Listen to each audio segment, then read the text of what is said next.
persembahan yang you rasa macam nak delete lah daripada Ada sebenarnya. Okay, persembahan saya nak delete masa minggu kedua pasal lagu touch.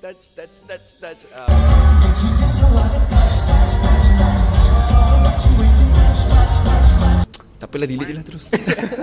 one performance yang you rasa macam aduh, this one is the most proud one. Mungkin minggu masa saya bawa lagu Pengenipu Lara tu, sebab saya berjaya perform dengan bermain guling tangan. So it's macam benda tu lama saya tunggu, and finally dah direalisasikan oleh Big Star Alpha. Kita Dolak Dalip macam mana pun kontrak tetap 6 orang. Kenapa Rizal layak masuk salah seorang daripada 6 orang tu? Saya main peranan untuk macam to gel semua together. I think tolak vokal tepi lah, sebab masing-masing ada kebolehan vokal masing-masing. Tapi mungkin peranan saya dalam group untuk menyatukan semua orang, because I can say that I can easily blend with everyone. And saya pun nak kata ke 6 orang adik-adik dengan abang saya ni semua saya rapat.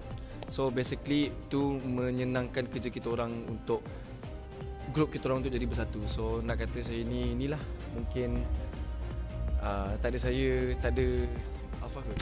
Tak ada. Mungkin peranan saya untuk menyatukan semua as a Alpha, sebab kita pun nak debut lama kan. Suka!